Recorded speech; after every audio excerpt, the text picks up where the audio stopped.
ছাত্রদেরকে উস্কানি দিতে একদম এই উস্কানিতে অনেক ছাত্র নিজেদের উস্তাদদের প্রতি বিতশ্রদ্ধ হয়ে যায়, উস্তাদের প্রতি শ্রদ্ধা নষ্ট করে। এরা ভাবে যে আমাদের উস্তাদরা শুধু কিতাব পড়াতে জানে, জেহাদ বুঝে না, কাজে আমাদেরকে জেহাদ থেকে বারণ করে রেখেছে। এইভাবে উস্কানি দিয়ে কিছু লোক আমাদের এই সরল মানা ছাত্রদেরকে নিজেদের উস্তাদের বিরুদ্ধে বদ্ধরূপে গড়ে তুলছে। এই সমস্ত উস্কানি দেখা গেলে আমি প্রথমে বলবো, আমাদের সরল মানা ছাত্রদেরকে উস্কানি নিও না, তোমরা নিজেরা ফিলিস্তিন যাও। আমাদের সরল মানা ছাত্রদেরকে উস্কানি দিও না, তোমরা নিজেরা কাশ্মীর যাও।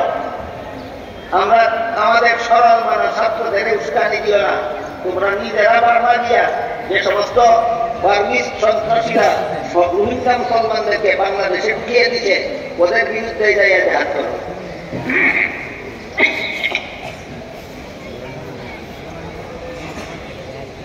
এই ব্যাপারে আল্লাহ পবিত্র কালামের আরেকটি কথা দুটি ব্যাখ্যা আমাদের মনে। আল্লাহ পবিত্র কোরআনের এক আয়াতে বলেন, ওয়ালা তুলকু বিআইদিকুম ইলা তাহলুকা, ওয়ালা তুলকু বিআইদিকুম ইলা তাহলুকা। এর অর্থ হলো, হে মুসলমানেরা, তোমরা নিজের হাতে নিজেদের ধ্বংসের দিকে ঠেলে দিও না।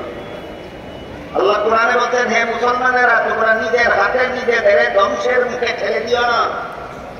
মুসলমান নিজের হাতে নিজেদের ধ্বংসের মুখে ঠেলে দেওয়ার ব্যাখ্যা প্রসঙ্গে বিভিন্ন সাহাবাগণের পক্ষ থেকে বিভিন্ন তফসির